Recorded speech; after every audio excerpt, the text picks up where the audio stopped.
Siang itu, Jakarta adalah sebuah tungku raksasa yang menyala tanpa ampun. Panas matahari yang ganas memantul dari fasad kaca gedung-gedung pencakar langit di sepanjang Jalan Sudirman, mengubah koridor aspal menjadi lorong beruap yang menyesakkan napas dan membuat fatamorgana menari-nari di kejauhan. Di tengah lautan beton dan baja itu, Lala, seorang perempuan berusia 25 tahun dengan rambut hitam legam yang dibiarkan terurai, memacu sepeda motor matiknya, menerobos kepadatan lalu lintas yang bergerak merayap seperti ular logam yang malas. Kaos putih polos yang melekat di punggungnya telah basah oleh keringat, sementara celana jeans pendek berwarna biru pudar di atas lututnya membuat kulit kakinya terasa perih oleh sengatan terik yang membakar. Klakson bersahutan dari segala arah, menciptakan simfoni kekacauan yang menjadi musik latar kehidupan ibu kota. Namun, Lala tetap fokus, matanya awas, menyalip di antara deretan mobil mewah dan bus Transjakarta dengan gerakan lincah yang menunjukkan keakrabannya dengan rimba jalanan ini. Di tengah riuh bising yang memekakkan telinga itu, sebuah peluit nyaring tiba-tiba memecah udara. Suaranya begitu tajam, begitu mendadak dan keras, hingga memaksa Lala menekan tuas rem secara refleks. Ban motornya berdecit di aspal panas, tubuhnya sedikit terdorong ke depan. Saat pandangannya terangkat dari speedometer, sesosok tubuh tegap berseragam coklat berdiri menghadang jalurnya, seolah tumbuh dari aspal itu sendiri. Dia adalah Hendro, seorang polisi lalu lintas berusia 35 tahun. Tubuhnya kekar, rambutnya dipotong cepat dengan presisi militer, dan ia berdiri dengan kaki terbuka lebar di tengah jalur, memancarkan aura arogansi yang tak terbantahkan. Wajahnya datar dan dingin, tanpa ekspresi. Tatapan matanya, setajam pisau bedah, menembus kaca pelindung helm Lala, seolah menguliti setiap lapisan pertahanan dirinya. Tanpa sepatah kata pembuka, Hendro mengangkat tangannya, telapaknya terbuka, memberi isyarat keras agar Lala menepi. Lala menarik napas panjang, mencoba menenangkan jantungnya yang berdebar kencang, lalu mengarahkan motornya ke sisi jalan yang ramai. Di sekelilingnya, deru mesin mobil dan teriakan pedagang asongan yang menjajakan minuman dingin seolah meredup, digantikan oleh rasa tegang yang merambat dari ujung jari hingga ke rongga dadanya. Terik matahari memantulkan kilau perak pada lencana logam di dada Hendro, menambah kesan mengintimidasi yang sudah begitu kuat. Dari balik kaca helmnya, Lala bisa melihat rahang Hendro yang mengeras, otot-ototnya menegang seolah menahan amarah yang siap meledak kapan saja. Keringat dingin mulai merembes di pelipisnya. Bukan hanya karena panas yang menyengat, tetapi karena firasat buruk yang tiba-tiba datang menghantui, seperti awan gelap yang berkumpul sebelum badai. Hendro melangkah mendekat dengan langkah berat dan mantap, sol sepatunya berdebam di trotoar. Suaranya memecah kebisingan jalanan, terdengar serak dan penuh wibawa palsu. Pinggirkan motormu lebih rapat. Cepat. Nada suaranya tidak sekadar perintah, melainkan sebuah tekanan yang memaksa kepatuhan mutlak. Orang-orang yang lalu lalang sempat menoleh, sebagian melambatkan langkah, mata mereka ingin tahu, seolah menunggu sebuah drama jalanan dimulai.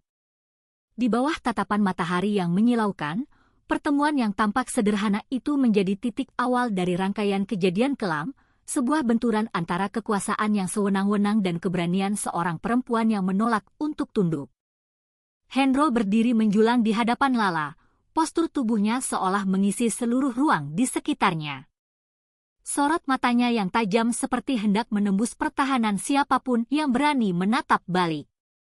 Tanpa basa-basi, ia mengulurkan tangannya yang besar dan kasar. Surat-surat kendaraanmu, suaranya tegas dan nyaring, memotong deru mesin dan klakson di jalan protokol yang sibuk. Lala, yang masih berusaha menenangkan napasnya yang tersengal, merogoh tas selempang kecil di bahunya dengan jari-jari yang sedikit gemetar. Dompet dan surat tanda nomor kendaraan, STNK, berhasil ia temukan.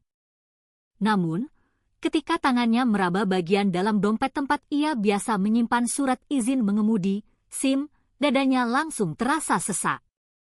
Kosong. SIM itu tertinggal di laci meja kamarnya. Wajahnya seketika memucat. Bibirnya bergetar saat menyadari kelalaiannya. Di tengah terik siang yang membakar, hawa di sekelilingnya tiba-tiba terasa dingin dan menghimpit. Melihat keraguan-raguan di wajah Lala, Hendro mendekat setengah langkah. Tatapannya semakin keras, suaranya meninggi dengan nada mengejek. "Jadi benar kau tidak punya SIM?" Kata-katanya terdengar seperti sebuah vonis yang sudah dijatuhkan bahkan sebelum persidangan dimulai. Lala menelan ludah dengan susah payah, mencoba menjelaskan dengan nada terbata-bata. "Pak, saya bawa STNK. SIM saya ketinggalan di rumah. Bisa saya ambil kalau diizinkan? Rumah saya tidak jauh dari sini." Belum sempat ia menyelesaikan kalimatnya, Hendro memotong dengan kasar dan tidak sabar. "Tidak ada alasan. Ini pelanggaran berat. Aturannya jelas. Kendaraanmu akan saya sita." Suara berat itu memantul dari dinding kaca gedung-gedung di sekitar, membuat beberapa pengendara yang melintas melambatkan laju kendaraannya, penasaran ingin melihat apa yang terjadi. Udara siang yang seharusnya terisi oleh bising lalu lintas, mendadak berubah hening, seolah seluruh kota menahan napas. Para pejalan kaki yang berkerumun di trotoar saling berbisik.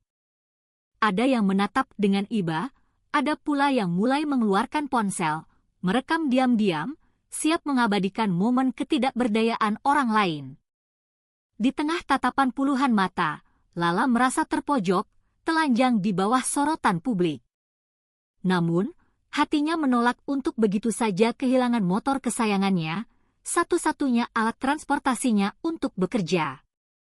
Ia mencoba sekali lagi, mengumpulkan sisa-sisa keberaniannya. Suaranya lirih tapi tegas. "Pak, saya bukan tidak mau taat aturan, saya hanya lalai. Beri saya kesempatan untuk menjemput SIM." Hendro menoleh tajam, wajahnya memerah karena merasa otoritasnya ditantang. Langkahnya maju hingga jarak mereka hanya sejengkal. Tatapan matanya yang dingin seolah menutup semua ruang dialog. "Jangan coba-coba mengatur saya," bentaknya. Suaranya menggelegar seperti perintah komandan di lapangan militer.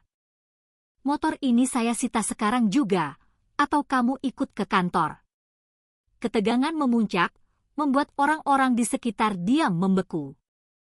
Lala menggenggam erat stang motornya. Jemarinya memutih, menahan getaran yang menjalar ke seluruh tubuhnya. Jantungnya berpacu cepat, bukan lagi hanya karena rasa takut, tetapi karena amarah yang mulai membara. Keadilan yang seharusnya melindunginya justru telah berubah menjadi ancaman nyata. Di bawah sengatan matahari Jakarta yang kejam, jalanan yang tadi hanya padat kini seolah menjadi panggung pertunjukan ketidakadilan yang baru saja membuka tirainya. Ketegangan yang memuncak akhirnya meledak menjadi konfrontasi terbuka. Lala, dengan napas terengah dan genggaman yang semakin kuat pada stang motor, menolak melepaskan kuncinya. "Saya tidak bersalah," serunya lantang, meskipun suaranya bergetar menahan amarah dan ketakutan. Kata-kata itu adalah percikan api yang menyulut emosi Hendro yang sudah seperti tong mesiu. Ia mendekat satu langkah lagi, tatapannya mengeras seperti baja, rahangnya mengatup kencang hingga urat-urat di lehernya menonjol. Dalam sekejap mata, tinju berat Hendro melayang dan menghantam wajah Lala dengan kekuatan brutal. Suara benturan tulang yang tumpul terdengar jelas, membuat kerumunan yang menonton terkesiap kaget. Tubuh Lala yang mungil terhempas ke aspal panas, kepalanya nyaris membentur tepi trotoar yang keras. Darah segar langsung merembes dari sudut bibirnya yang robek, menetes ke permukaan jalan yang membara oleh terik siang, menciptakan noda merah gelap di atas aspal kelabu. Lala mencoba untuk bangun, tetapi pandangannya berkunang-kunang. Rasa perih yang menyengat di pipi dan aliran darah hangat yang mengalir ke dagunya membuatnya semakin lemah. Hendro, alih-alih menunjukkan penyesalan atau memberi pertolongan, justru melangkah dengan dingin ke arah sebuah ember berisi air kotor berwarna coklat keruh. Ember itu diletakkan di pinggir jalan oleh seorang pedagang minuman kaki lima. Dengan gerakan tanpa ragu sedikit pun, ia mengangkat ember itu tinggi-tinggi dan menyiramkan seluruh isinya ke tubuh Lala yang tergeletak tak berdaya. Cairan kotor yang bercampur debu dan sampah kecil menempel di rambut dan pakaiannya, mengubah kaos putihnya menjadi coklat kusam dalam sekejap.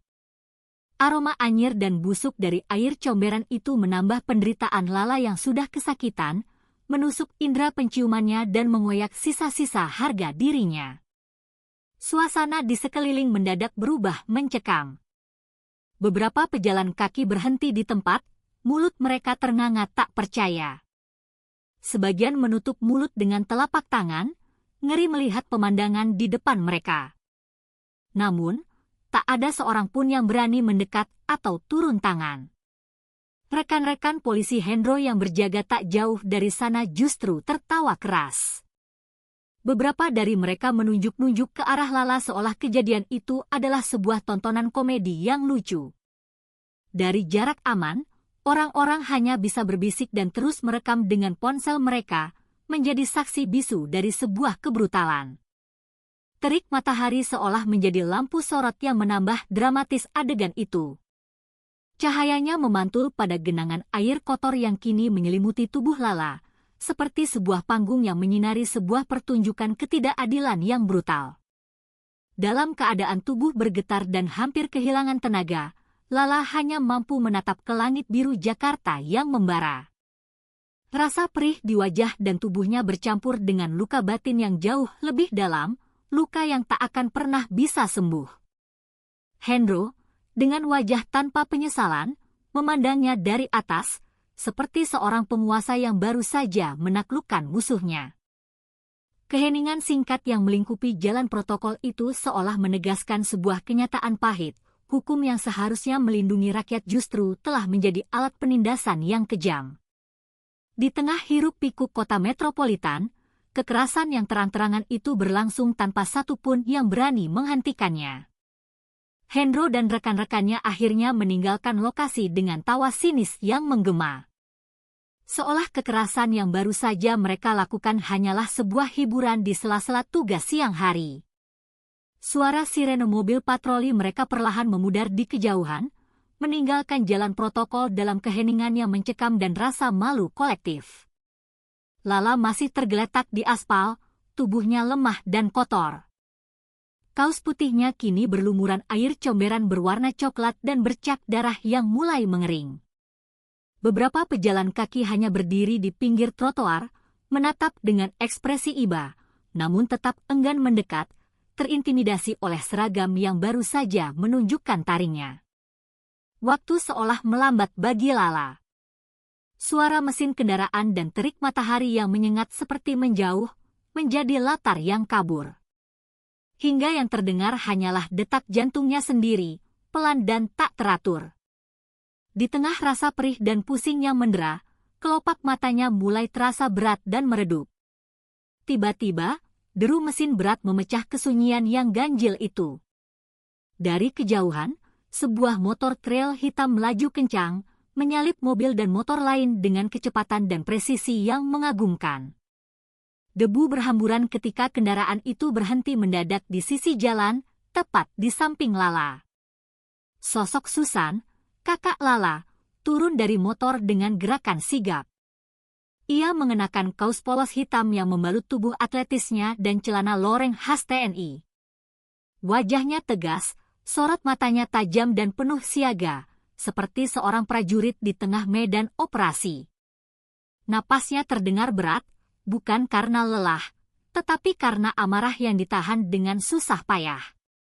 Begitu melihat kondisi adiknya yang terkulai lemah di aspal, seberkas sinar kemarahan yang membara menyala di matanya. Namun, ketenangan yang ditempa oleh latihan militer bertahun-tahun tetap mengendalikan setiap gerakannya. Dengan langkah cepat, Susan berjongkok di sisi Lala, memeriksa denyut nadi di leher dan luka-luka di wajahnya dengan cekatan. Tangan terlatihnya menahan kepala adiknya dengan lembut agar tidak terbentur. Lala, dengar suaraku. Aku di sini, bisiknya dengan suara tegas, namun syarat dengan kelembutan. Meskipun hatinya bergejolak seperti lahar, ia tetap fokus, seolah sedang menjalankan misi penyelamatan di zona tempur. Beberapa orang yang tadinya hanya menonton akhirnya memberanikan diri mendekat. Tapi tatapan setajam elang dari Susan membuat mereka spontan mundur lagi. Ia mengeluarkan tas medis kecil dari kompartemen motornya, membersihkan darah di bibir Lala dengan kapas antiseptik, lalu mengangkat tubuh adiknya ke dalam pelukannya yang kokoh, siap membawanya pergi dari tempat yang penuh dengan rasa malu dan ketakutan itu. Tanpa menunggu bantuan siapapun, Susan menyalakan kembali motor trailnya dan memacu kendaraan itu menembus kemacetan Jakarta. Deruk knalpotnya yang menggelegar memantul di dinding gedung-gedung tinggi, meninggalkan jejak kemarahan yang membara di udara. Di balik wajah dinginnya, gelora dendam mulai menyala. Ia sudah tahu apa yang harus dilakukan selanjutnya. Menemukan pelaku, menuntut balas, dan memastikan tak seorang pun dapat menyentuh keluarganya lagi. Sementara itu, Lala yang setengah sadar merasakan genggaman kakaknya yang kuat dan mantap, seolah seluruh kekuatan dunia kini berpihak padanya, meskipun jalan di depan akan dipenuhi bahaya yang jauh lebih besar. Di ruang gawat darurat sebuah rumah sakit besar di Jakarta Selatan, suasana hening bercampur dengan aroma antiseptik yang menusuk hidung. Lala berbaring lemah di atas ranjang putih yang kaku. Tubuhnya yang ringkih kini dipenuhi perban dan selang infus yang meneteskan cairan penopang kehidupan secara perlahan. Bibirnya yang robek masih sedikit mengeluarkan darah, sementara memar kebiruan mulai tampak jelas di pipi dan lengannya, menjadi peta bisu dari kekerasan yang ia alami. Monitor detak jantung di samping ranjang berdetak dengan ritme yang stabil. Namun di telinga Susan, suara itu terdengar seperti genderang perang yang ditabuh. Sorot mata Susan yang tajam menatap setiap luka di tubuh adiknya, menahan amarah yang mendidih di balik ketenangan wajahnya yang seperti topeng. Bayangan kejadian di jalan protokol terus berputar di kepalanya seperti film rusak, mengasah tekad yang kian mengeras menjadi bilah pedang. Seorang dokter datang memeriksa kondisi Lala. Dengan suara profesional yang tenang, ia menjelaskan bahwa pasien mengalami memar hebat di beberapa bagian tubuh dan kemungkinan gegar otak ringan. Susan mendengarkan dengan diam, kedua tangannya terkepal erat di sisi tubuhnya. Kata-kata dokter itu hanya menjadi latar samar bagi amarah yang semakin bergolak di dalam dadanya. Setelah pemeriksaan usai dan ruangan kembali sepi, ia mendekat ke sisi ranjang, menunduk hingga wajahnya sejajar dengan wajah adiknya yang tampak pucat dan rapuh. Dengan suara rendah namun penuh ketegasan yang tak terbantahkan, Susan bertanya, "Siapa yang melakukan ini padamu?" Tatapannya tidak menusuk ke arah Lala, tetapi seolah menembus dinding, mencari bayangan pelaku yang sudah ia tetapkan sebagai musuh. Lala membuka matanya perlahan, napasnya pelan dan bergetar. Ia menatap kakaknya dengan campuran rasa takut dan lega yang aneh, lalu berbisik dengan suara serak, "Hendro." "Polisi." Nama itu meluncur pelan dari bibirnya, namun terdengar sangat jelas di telinga Susan, seperti dentuman peluru yang menembus udara hening. Detik itu juga, dada Susan terasa membara. Nama yang singkat itu berubah menjadi bara api yang menyulut seluruh amarah yang sudah mendidih sejak ia tiba di lokasi kejadian. Setiap huruf dari nama, Hendro, menjadi sebuah komando tak tertulis yang menggerakkan naluri prajurit Kopassus dalam dirinya. Ia merasakan denyut nadinya berdegup kencang, bukan karena panik, tetapi karena tekad yang mulai mengeras menjadi sebuah rencana pembalasan. Susan menarik napas panjang, menatap wajah adiknya yang kembali terpejam lelah. Dengan nada yang dalam dan tegas seperti sebuah sumpah, ia berucap pelan namun penuh kekuatan. "Tenanglah, Lala. Aku janji, dia akan membayar semua ini." Kata-kata itu bukan sekadar penghiburan, melainkan sebuah ikrar perlawanan. Dalam benaknya, rute balas dendam mulai terukir dengan jelas, menemukan Hendro, menuntutnya bertanggung jawab, dan memastikan tidak ada lagi kekerasan yang menimpa keluarganya. Saat itu, Susan tidak lagi sekadar seorang kakak yang melindungi, tetapi seorang pejuang yang siap menghadapi sistem yang berani menginjak-injak martabat darah dagingnya.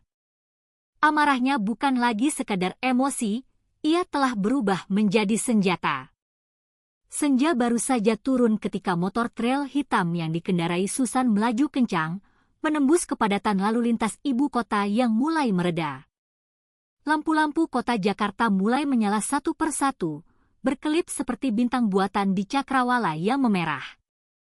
Namun tatapan Susan tetap dingin dan tajam, menembus setiap kendaraan yang ia salip dengan kecepatan tinggi.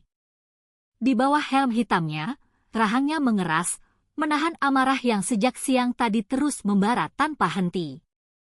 Dalam benaknya hanya ada satu tujuan, kantor polisi besar di pusat Jakarta, tempat Hendro bertugas. Suara knalpot motornya yang menggelegar memantul di antara gedung-gedung tinggi, bagaikan genderang perang yang menandai langkah seorang prajurit yang tak mengenal ragu. Sesampainya di halaman kantor polisi, Susan langsung turun dan menendang standar motornya dengan kasar. Suara logam yang beradu nyaring memecah keramaian sore itu. Tanpa menunda sedetik pun, ia melangkah dengan mantap ke tengah pelataran yang ramai oleh lalu lalang petugas dan warga. Dengan suara lantang dan sorot mata setajam pisau komando, ia berteriak, "Hendro, keluar dan hadapi aku sekarang!" Suaranya menggema ke seluruh bangunan, memaksa puluhan polisi dan warga yang sedang mengurus berbagai keperluan untuk berhenti dan menoleh ke arahnya. Keheningan yang canggung mendadak turun, hanya terdengar deru mesin kendaraan yang samar di kejauhan. Tatapan Susan tak bergeser sedikit pun, ia berdiri tegak bagaikan seorang perwira di medan tempur, menunggu musuhnya muncul. Pintu utama kantor polisi terbuka dengan keras. Hendro muncul dengan wajah penuh tanda tanya yang bercampur dengan kesombongan khasnya. Langkahnya mantap menuruni tangga. "Ada apa ribut-ribut di sini?" tanyanya dengan nada sinis. Namun, nada suaranya tak sempat menuntaskan kalimat. Susan, yang sudah berdiri dalam posisi siaga, bergerak secepat kilat. Dengan teknik bela diri yang terlatih dan mematikan, kakinya menghantam wajah Hendro dengan kekuatan penuh. Suara benturan tulang terdengar sangat jelas, menggema di udara senja. Hendro terhempas ke belakang, tubuhnya terhuyung dan menabrak tiang bendera dari besi di tepi halaman. Darah segar langsung mengalir dari hidung dan bibirnya yang pecah, membasahi seragam coklat yang dikenakannya dengan noda merah. Kerumunan polisi dan warga terperangah. Beberapa petugas mencoba mendekat, tetapi tatapan tajam Susan yang penuh ancaman membuat langkah mereka terhenti seketika. Udara di halaman kantor polisi berubah tegang dalam sekejap. Tidak ada yang berani memecah keheningan ketika Susan berdiri tegak seperti batu karang, menatap Hendro yang merintih kesakitan di lantai. "Itu baru permulaan," ucapnya dingin. Suaranya yang rendah namun menusuk terdengar hingga ke setiap sudut halaman. Kata-kata itu bukan teriakan kosong, melainkan sebuah peringatan yang memaksa semua orang di sana memahami satu hal, ini bukan sekadar kemarahan seorang kakak, tetapi tindakan seorang prajurit yang menuntut keadilan dengan caranya sendiri.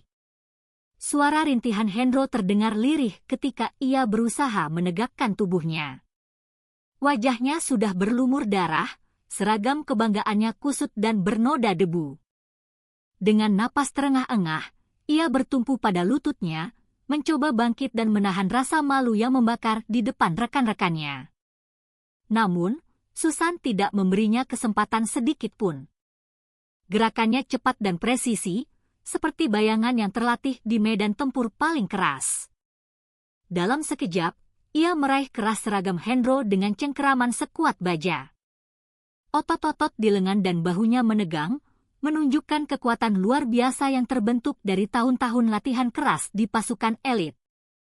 Tanpa keraguan, Susan mengangkat tubuh Hendro tinggi-tinggi, membuat pria kekar itu tampak tak berdaya seperti boneka kain. Kerumunan yang menyaksikan terperangah, napas mereka tertahan. pemandangan seorang perempuan mengangkat seorang polisi berbadan besar menjadi bukti nyata perbedaan kelas kemampuan fisik dan mental. Beberapa polisi yang semula hendak maju langsung mengurungkan niat ketika tatapan membunuh Susan melirik tajam ke arah mereka, bagaikan sebuah komando tak terlihat yang menahan langkah mereka. Hanya suara napas yang tercekat dan desis angin senja yang terdengar sebelum sebuah benturan dahsyat memecah udara. Dengan gerakan yang terukur dan efisien, Susan membanting tubuh Hendro ke lantai halaman kantor polisi. Suara tubuh besar yang menghantam aspal berpadu dengan dentuman keras yang menggema di setiap sudut. Getarannya seolah merambat ke dada semua orang yang menonton. Hendro tergeletak, mengerang kesakitan. Tubuhnya kaku menahan nyeri yang menusuk hingga ke tulang. Debu dan serpihan kerikil kecil berterbangan di sekitarnya, menandai kekalahan yang telak dan memalukan. Warga dan polisi yang berkumpul hanya bisa memandang tak percaya. Beberapa orang yang merekam dengan ponsel bahkan sampai lupa bernapas, jari mereka gemetar menahan tombol perekam. Susan berdiri tegak di atas tubuh Hendro yang tak berdaya, matanya menyala penuh kemarahan yang terkendali. Suaranya pecah, lantang dan penuh ancaman. "Usik lagi keluargaku, nyawamu taruhannya?" Ancaman itu bukan teriakan kosong. Ia diucapkan dengan keyakinan absolut yang menembus hingga ke tulang. Para polisi lain tetap mematung, tidak ada satupun yang berani mendekat. Mereka sadar bahwa berhadapan dengan Susan berarti menantang kekuatan militer yang sesungguhnya. Di sekeliling halaman, warga yang merekam kejadian ini tahu bahwa mereka menyaksikan lebih dari sekadar perkelahian. Mereka melihat sebuah peringatan keras kepada siapapun yang mencoba menindas rakyat dengan sewenang-wenang. Suasana senja Jakarta berubah menjadi panggung keadilan jalanan yang tak terbantahkan. Hanya dalam beberapa jam, video bentrokan antara Susan dan Hendro menyebar bak api di musim kemarau. Unggahan pertama muncul dari ponsel seorang warga yang kebetulan menonton, lalu dengan cepat berpindah dari satu platform media sosial ke platform lainnya. Setiap detik rekaman, mulai dari teriakan menantang Susan, pukulan telak yang mendarat di wajah Hendro, hingga bantingan keras yang memecahkan keheningan senja, terputar jutaan kali. Kolom komentar dibanjiri oleh ribuan netizen tanpa henti. Tuntutan keadilan, kecaman terhadap brutalitas polisi, dan pujian atas keberanian Susan mendominasi lini massa. Tagar seperti keadilan untuk Lala dan hentikan kekerasan polisi merajai daftar trending topik nasional. Di warung-warung kopi, di dalam angkutan umum, hingga di ruang-ruang kantor, percakapan orang-orang berubah, menandai sebuah ledakan kemarahan publik yang tidak bisa lagi diredam. Namun, jauh di luar jangkauan layar publik, di sudut gelap dunia maya, sebuah grup rahasia di aplikasi pesan terenkripsi bergolak hebat. Grup itu tidak memiliki nama yang jelas, hanya sebuah simbol kode berwarna merah darah. Di dalamnya, pesan-pesan beruntun muncul dengan nada cemas dan panik. Nama, Hendro, disebut berulang kali, disertai dengan istilah-istilah misterius seperti Operasi Kuda Besi dan Proyek Senja. Beberapa anggota menandai pesan dengan kode darurat, menanyakan apakah identitas mereka sudah terbongkar. Percakapan berlangsung dengan sangat cepat, penuh dengan singkatan dan jargon yang hanya dimengerti oleh jaringan internal mereka. Namun, aura kepanikan sulit disembunyikan. Dari cara mereka mengetik, jelas bahwa pertarungan di halaman kantor polisi itu telah mengguncang sebuah rencana besar yang selama ini tersembunyi dengan rapi. Di sebuah ruangan gelap, entah di mana lokasinya, layar-layar monitor menampilkan peta digital Jakarta dengan titik-titik merah yang terus berkedip. Sosok-sosok tak berwajah memantau percakapan di grup rahasia itu dengan sangat serius. Mereka bukan sekadar penonton, mereka adalah para dalang yang selama ini menggerakkan roda operasi tersembunyi. Pesan singkat berbunyi, Hendro gagal mengamankan pintu masuk. Risiko kebocoran meningkat, muncul di layar, menandakan bahwa Hendro bukan hanya sekedar polisi lalim, melainkan bagian penting dari sebuah jaringan yang jauh lebih besar dan kompleks. Setiap kata yang tertulis di layar itu menjadi potongan puzzle yang mengarah pada sesuatu yang melampaui kasus kekerasan jalanan biasa. Di dunia luar, Susan dan Lala belum menyadari bahwa keberanian mereka telah tanpa sengaja mengguncang sarang raksasa. Sementara media arus utama mulai menyiarkan rekaman itu dengan tajuk-tajuk bombastis, percakapan rahasia terus berlangsung di ruang-ruang digital yang tersembunyi. Aktifkan protokol senja, tulis salah satu pesan terakhir di grup itu. Tidak ada yang tahu pasti apa maksudnya, tetapi nada tegas dari perintah itu terasa seperti bayangan ancaman yang menggantung di udara. Perkelahian yang disangka hanya soal balas dendam pribadi ternyata telah membuka pintu ke dalam labirin konspirasi gelap, di mana setiap langkah ke depan akan mengundang bahaya yang jauh lebih besar. Malam telah larut ketika Susan duduk di ruang kerjanya yang sunyi, hanya ditemani oleh cahaya lampu meja yang redup. Di hadapannya, tergeletak ponsel milik Hendro yang secara tak sengaja tertinggal di lokasi bentrokan sore tadi. Wajah Susan datar, tetapi sorot matanya menyala penuh kewaspadaan seorang intelijen. Dengan keahlian yang terlatih, ia berhasil menonaktifkan pengaman layar dan masuk ke dalam sistem ponsel itu. Ratusan pesan terenkripsi terpampang di layar. Sebagian besar berupa deretan angka dan kode yang tidak biasa, dirancang untuk menyembunyikan makna sebenarnya. Setiap pesan terasa seperti potongan peta yang menunjuk ke arah sesuatu yang jauh lebih besar daripada sekadar kasus pelanggaran lalu lintas. Susan menelusuri lebih dalam. Matanya yang tajam menatap daftar transfer uang yang sangat mencurigakan. Nominalnya tidak main-main. Puluhan hingga ratusan juta rupiah mengalir ke berbagai rekening atas nama samaran. Semuanya berlangsung secara berulang dan teratur, seperti sebuah sistem yang sudah berjalan lama.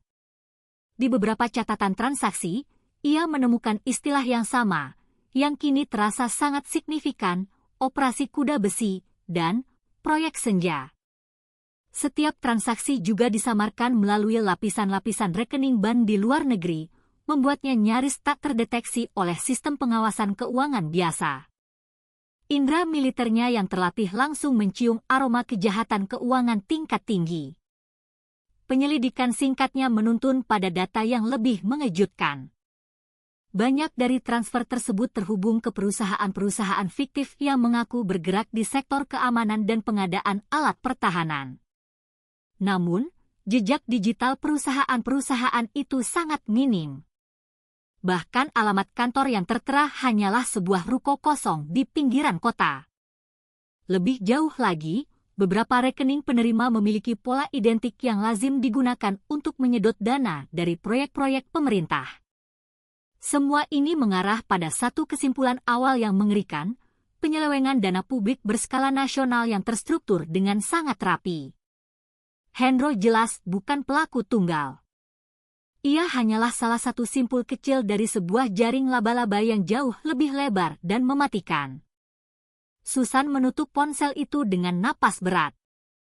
Pikirannya berputar cepat, menghubungkan satu titik ke titik lainnya. Dari semua operasi yang pernah ia hadapi sebagai prajurit Kopassus, inilah yang paling licik dan berbahaya, karena musuhnya bersembunyi di balik seragam dan jabatan resmi negara.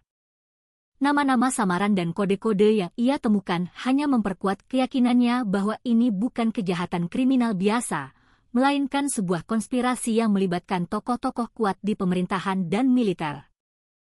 Malam itu, di balik dinding rumah sakit tempat Lala masih terbaring lemah, Susan memahami bahwa pertempuran berikutnya tidak hanya soal pembalasan dendam pribadi, tetapi sebuah perang melawan jaringan bayangan yang bisa mengguncang fondasi negara. Malam itu, udara Jakarta terasa lebih pekat dari biasanya. Hujan rintik-rintik baru saja reda, meninggalkan aroma aspal basah yang menyelinap ke setiap celah kota. Susan duduk di dalam mobilnya yang terparkir jauh dari rumah sakit, menatap lampu jalan yang redup seolah menyimpan rahasia kelam. Ponsel di saku jaketnya bergetar pelan, memecah keheningan. Sebuah nomor tak dikenal muncul di layar, tetapi insting militernya langsung mengenali pola kode yang tertera di bawahnya. Tanpa ragu, ia menekan tombol hijau dan mendengar suara dalam yang sudah lama tidak ia temui. Itu adalah Arman, seorang intel senior yang dulu pernah menjadi mentornya di Satuan Kopassus. Kamu sudah menyentuh jaringan yang tak ada di peta resmi, Susan. Suara Arman terdengar rendah namun tegas, bercampur dengan bunyi bising samar seperti percakapan di latar yang jauh. Hendro hanya pion kecil. Di balik seragamnya, ada lingkaran yang jauh lebih besar. Susan menggenggam ponselnya lebih erat, matanya menyipit menatap kegelapan di luar jendela. Arman melanjutkan dengan nada yang lebih dalam dan serius. Ini bukan sekadar penyalahgunaan wewenang. Ada pejabat dari Kementerian Pertahanan yang melindungi mereka. Bahkan ada koneksi ke perusahaan senjata asing yang mengatur distribusi ilegal di kawasan ini. Setiap kata yang meluncur dari Arman seperti peluru yang menembus kabut, menancap tajam di benak Susan. Susan mendengarkan dengan napas tertahan, memetakan setiap informasi baru dalam pikirannya yang terlatih. Ingatan tentang kode, operasi kuda besi, dan proyek senja yang ia temukan di ponsel Hendro kini mendapatkan konteks yang jauh lebih gelap. Jaringan itu bukan sekadar kelompok polisi nakal atau pejabat korup. Ini adalah sebuah sistem bayangan yang menjadikan aparat negara sebagai tameng dan menjadikan konflik sebagai lahan bisnis. Koneksi ke perusahaan senjata asing berarti ada kepentingan internasional yang menyalurkan dana besar demi menciptakan kekacauan yang terencana. Dalam diamnya, Susan merasakan amarah dan kewaspadaan berbaur menjadi satu, seperti pisau bermata dua yang siap menembus musuh dari dua arah sekaligus. Berhati-hatilah, pesan Arman di akhir percakapan. Suaranya merendah, nyaris seperti bisikan. Mereka memantau setiap langkahmu. Jika mereka merasa terancam, Lala bisa jadi target berikutnya. Suara itu lalu terputus, menyisakan nada sambung yang dingin dan menusuk. Susan menatap layar ponsel yang kini gelap. Detak jantungnya berpacu lebih cepat. Peta konspirasi yang semula kabur kini mulai tampak jelas. Hendro hanyalah pintu gerbang menuju jaringan raksasa yang melibatkan pejabat tinggi, uang gelap, dan kepentingan asing. Di balik seragam resmi yang seharusnya melindungi rakyat, tersembunyi sebuah bayangan kekuasaan yang jauh lebih gelap. Sebuah kekuatan yang berani memperjualbelikan keamanan negara demi kekayaan yang tak terbayangkan. Malam itu, Susan tahu bahwa pertarungannya baru saja memasuki medan yang jauh lebih berbahaya dari yang pernah ia bayangkan.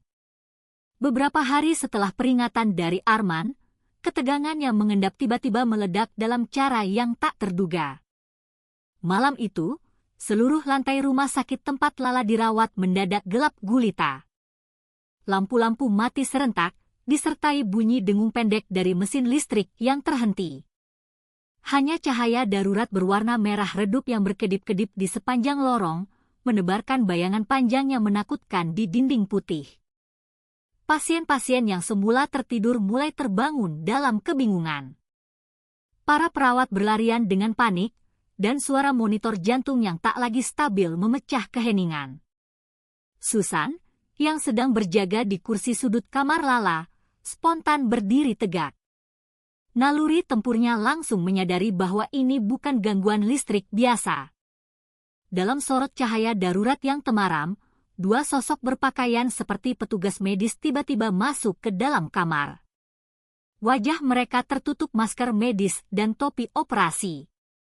Gerakan mereka cepat, namun anehnya terlalu kaku untuk disebut sebagai perawat.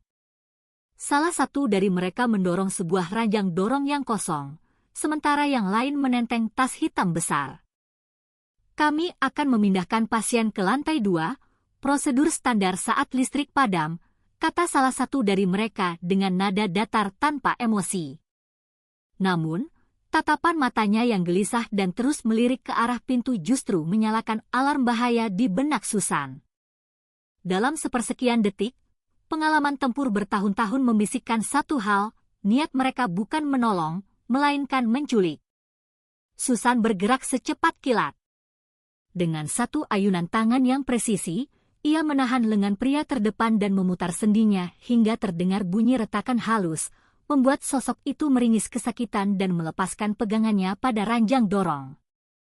Sementara tangan kirinya menahan orang pertama, kakinya menendang dada sosok kedua dengan kekuatan penuh hingga tubuhnya terhempas ke dinding. Peralatan medis di atas meja berjatuhan, menimbulkan suara dentingan keras yang menggema di lorong yang gelap. Beberapa detik kemudian, alarm manual yang dipencet oleh Susan memecah kesunyian, membuat petugas keamanan rumah sakit berlari mendekat. Dua sosok misterius itu dengan cepat kabur melalui pintu darurat, meninggalkan jejak sepatu basah di lantai yang baru saja dipel.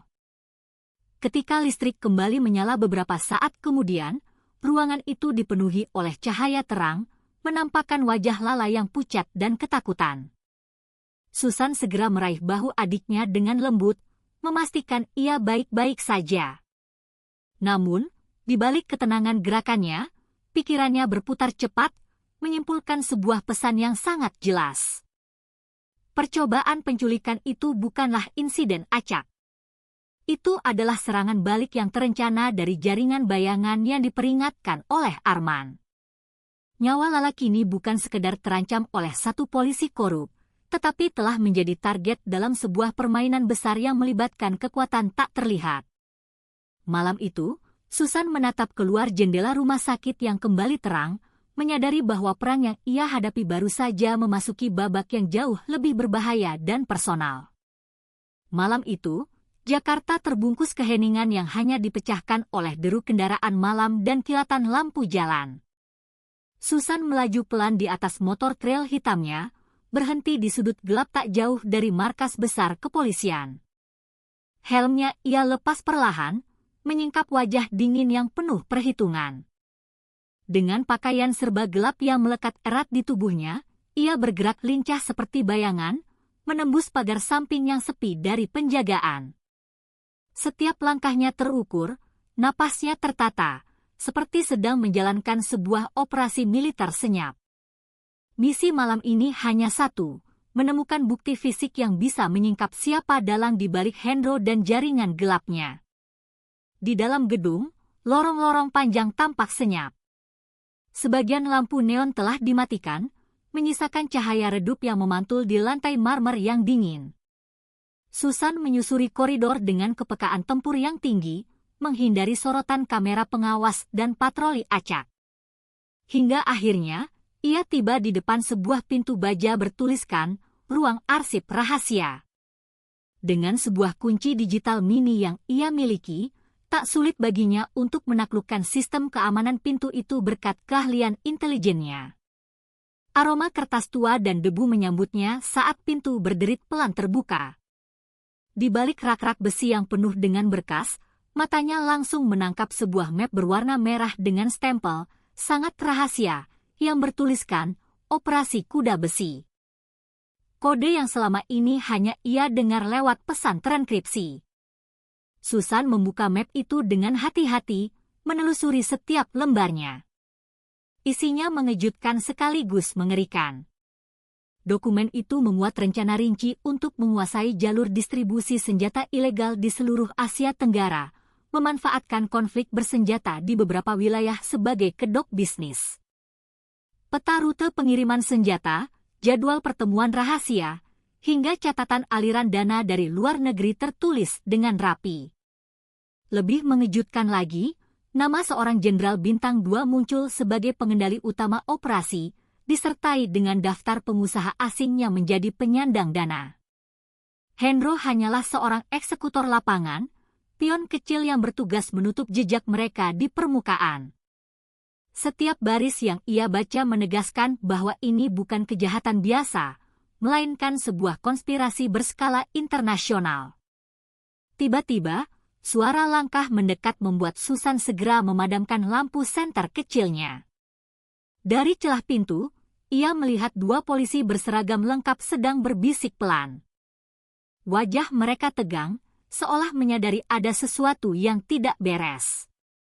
Salah satu dari mereka menyebutkan kata atasan dan laporan bocor, seakan membenarkan kecurigaan Susan bahwa institusi kepolisian itu sendiri telah terbelah menjadi dua kubu, kubu yang diam-diam melindungi operasi gelap dan kubu kecil yang mungkin masih bersetia pada hukum. Susan dengan cepat menutup map, menyalin data-data penting ke sebuah perangkat mini di pergelangan tangannya, lalu menghilang ke dalam kegelapan. Malam itu, ia tahu perannya bukan lagi melawan satu orang, tetapi melawan sebuah sistem yang berlapis-lapis pengkhianatan di dalam seragam negara. Langit malam Jakarta tertutup awan pekat ketika Susan melaju ke arah utara, menuju pelabuhan Tanjung Priok. Ia mengikuti koordinat yang tertera di salah satu dokumen rahasia, Operasi Kuda Besi. Deru mesin kapal-kapal besar terdengar sayup-sayup dari kejauhan, bercampur dengan bau asin laut dan aroma solar yang menusuk hidung. Ia memarkir motor trail hitamnya di sudut gelap dekat deretan gudang kontainer, lalu bergerak senyap menyusuri ganggang sempit di antara tumpukan peti kemas raksasa. Setiap langkahnya terukur dan nyaris tanpa suara, sementara matanya yang awas memindai setiap bayangan di sekitarnya. Malam yang tampak biasa bagi para pekerja pelabuhan itu sesungguhnya menyembunyikan sebuah agenda kelam. Dari balik tumpukan kontainer, Susan menangkap cahaya remang dari sebuah pertemuan. Di bawah naungan derek kargo yang menjulang tinggi, sekelompok pria berjas dan berseragam militer berkumpul melingkar. Suara mereka terdengar rendah namun tegas. Sorot mata Susan menajam saat ia mengenali beberapa wajah pejabat tinggi yang pernah terpampang di layar televisi nasional, berdiri berdampingan dengan pengusaha-pengusaha asing berwajah Eropa dan Asia Timur, serta beberapa polisi senior berpangkat tinggi. Di tengah percakapan mereka, kata-kata seperti pengiriman senjata tahap kedua, jalur laut yang aman, dan fase chaos untuk menekan pemerintah, terdengar jelas, seolah menyingkap sebuah rencana mengerikan yang akan mengguncang stabilitas negara. Dengan ketenangan seorang prajurit Kopassus, Susan mengeluarkan sebuah kamera mini beresolusi tinggi dari saku dalam jaketnya. Tanpa ragu, ia mulai merekam, mengarahkan lensa ke setiap wajah dan dokumen yang terbuka di atas meja lipat mereka. Cahaya temaram dari lampu dermaga sudah cukup untuk merekam identitas para peserta pertemuan itu. Ia juga menyalakan perekam suara mini, menangkap kalimat demi kalimat yang menegaskan keterlibatan kekuatan asing dalam perdagangan senjata ilegal dan rencana untuk menciptakan kerusuhan politik. Setiap detik rekaman menjadi bukti tak terbantahkan yang kelak dapat mengguncang fondasi kekuasaan mereka. Tiba-tiba, dari kejauhan terdengar suara langkah berat mendekat. Susan menahan napas, menempelkan tubuhnya di balik peti kemas besar yang dingin. Dua pria berbadan kekar dengan radio komunikasi di pundak melintas tak jauh darinya, berbicara dalam bahasa asing yang tidak ia mengerti. Jantungnya berpacu cepat, tetapi disiplin lapangan membuatnya tetap tak bergerak seinci pun. Begitu mereka menjauh, Susan mengakhiri perekaman dan menyimpan perangkatnya dengan hati-hati. Dalam hati, ia tahu bahwa malam itu ia membawa pulang lebih dari sekadar bukti. Ia membawa sebuah rahasia yang bisa mengguncang jaringan kejahatan internasional yang beroperasi di balik bendera resmi negara. Namun, ia juga paham bahwa setiap informasi yang ia genggam berarti nyawanya dan nyawa Lala kini menjadi target yang jauh lebih berharga daripada sebelumnya. Pagi itu, Jakarta masih diselimuti kabut tipis ketika Susan duduk di meja kerjanya yang sepi. Di depannya, perangkat kamera mini dan perekam suara yang ia gunakan di dermaga semalam sudah terhubung ke laptop terenkripsi. Rekaman yang menampilkan wajah-wajah pejabat tinggi, pengusaha asing, dan polisi senior kini tersimpan aman dalam beberapa file. Ia menyiapkan salinan ganda, menimbang-nimbang ke media mana bukti ini harus disalurkan agar publik segera mengetahui kebenarannya. Namun, tepat ketika jarinya hendak menekan tombol "kirim" ke kontak media independen yang ia percaya, layar ponsel di sampingnya tiba-tiba menyala dengan sebuah notifikasi tak dikenal. Sebuah pesan pendek muncul, hanya berisi satu kalimat yang menampar hatinya. Kami tahu di mana adikmu. Satu langkah salah, hilanglah dia. Jantung Susan berdegup sangat keras. Insting prajuritnya langsung membaca pesan itu bukan sebagai ancaman kosong. Nada kalimatnya tenang namun mematikan, khas pesan dari pihak yang benar-benar memiliki kemampuan untuk mengeksekusi ancaman mereka. Pikiran Susan melesat pada wajah Lala yang masih terbaring di rumah sakit, dengan luka yang belum sepenuhnya pulih. Ia menimbang situasi secepat kilat. Kemungkinan ponsel Lala disadap, lokasi rumah sakit telah diketahui, atau bahkan seseorang dari dalam rumah sakit sudah menjadi mata-mata bagi mereka. Semua skenario itu terasa nyata dan mengerikan. Ruangan yang semula hanya terisi oleh dengung AC kini berubah seolah menjadi ruang perang, dengan bahaya yang bisa meledak kapan saja. Susan berdiri, menatap keluar jendela yang mengarah ke jalanan Jakarta yang ramai. Namun, pikirannya terjebak dalam sebuah persimpangan yang membakar.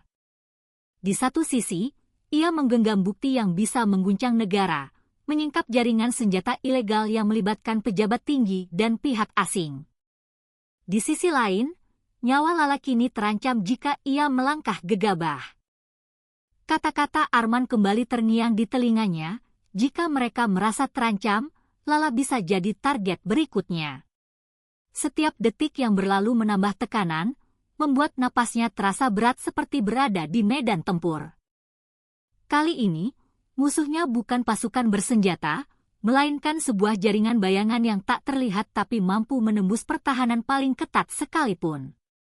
Dengan rahang yang mengeras, Susan menutup laptopnya dan menonaktifkan ponselnya. Keputusan belum ia ucapkan, tapi matanya memancarkan tekad yang dingin. Ia tahu ia harus menyusun strategi baru, memindahkan Lala ke tempat yang tak terdeteksi, dan mencari jalur aman untuk membocorkan data tanpa menyingkap posisinya. Namun, ia juga paham bahwa langkah apapun yang ia pilih akan memicu reaksi balik dari mereka yang bersembunyi di balik seragam dan kekuasaan. Di antara kebisingan jalan yang tak peduli, Susan berdiri mematung, menyadari bahwa perang yang ia hadapi kini bukan hanya soal menegakkan kebenaran, tetapi sebuah pertarungan melawan waktu untuk menyelamatkan darah dagingnya sendiri. Fajar baru saja merayap di ufuk timur ketika Susan menyalakan motor trail hitamnya dan melaju menembus jalanan Jakarta yang masih lengang. Embun tipis menempel di aspal, dan udara laut dari arah utara membawa aroma asin yang menusuk. Di balik jaket gelapnya, sebuah tas tahan air berisi salinan rekaman dan dokumen rahasia hasil penyusupannya tersimpan rapi. Pikirannya fokus. Pagi ini, ia akan bertemu dengan seorang kontak media independen di dermaga yang sama tempat pertemuan rahasia itu berlangsung. Ia akan menyerahkan bukti konspirasi yang bisa mengguncang jantung negara. Setiap deru mesin motornya terasa seperti hitungan mundur, mendekatkan langkahnya pada kebenaran sekaligus pada bahaya yang tak terhingga. Ketika tiba di dermaga Tanjung Priok, suasana masih sunyi. Kabut laut yang tebal menyelimuti peti-peti kemas dan tiang-tiang derek. Hanya beberapa lampu sorot yang memantulkan cahaya redup ke permukaan air yang tenang. Susan turun dari motor, menatap sekeliling yang terasa asing namun menegangkan. Tepat ketika ia memeriksa jam di pergelangan tangannya, seluruh lampu di dermaga mendadak padam total. Gelap, pekat, menelan segala arah, memutus pandangannya ke langit yang mulai berwarna oranye muda. Hanya suara ombak yang memecah kesunyian, disusul oleh hembusan angin yang membawa aroma karat besi. Insting militernya langsung siaga. Tangannya dengan sigap meraih pisau lipat yang terselip di pinggangnya. Dari kegelapan yang tebal itu, sebuah suara berat dan dalam muncul tanpa arah yang jelas. Kamu melawan sesuatu yang lahir sebelum republik ini berdiri, kata suara itu, bergema seolah berasal dari banyak sudut sekaligus. Hendro hanyalah pintu masuk. Kami menunggumu di lingkaran terdalam. Nada suaranya dingin, tanpa emosi, namun penuh dengan kuasa yang menekan dada. Susan memutar tubuhnya, matanya menajam mencoba mencari sumber suara, Tetapi yang terlihat hanyalah bayangan-bayangan samar yang bergerak cepat di antara kabut dan kontainer. Beberapa langkah kaki terdengar bergaung, namun tak satu pun sosok yang jelas terlihat. Rasanya seperti berhadapan dengan hantu, dengan bayangan yang tak terikat oleh ruang dan waktu. Tiba-tiba, lampu-lampu dermaga menyala kembali serentak. Terangnya cahaya yang mendadak membuat Susan refleks menutup mata sesaat. Ketika penglihatannya pulih, tas berisi rekaman dan dokumen rahasia telah lenyap tanpa jejak. Meskipun ia yakin tas itu tak pernah lepas dari genggamannya, tidak ada tanda perlawanan, tidak ada bunyi gesekan, hanya kabut laut yang perlahan menipis, menyisakan kesunyian yang mematikan. Susan berdiri mematung, rahangnya mengeras menahan gejolak amarah dan rasa tak percaya. Di hadapannya kini terbentang sebuah kenyataan yang jauh lebih gelap dari yang pernah ia duga. Musuh yang ia lawan bukan hanya jaringan polisi korup atau pejabat serakah. Mereka adalah sebuah kekuatan bayangan yang mungkin berada di atas negara itu sendiri. Sebuah kekuatan yang telah lama berakar, tak terlihat, dan tak tersentuh. Pertarungan yang ia kira mendekati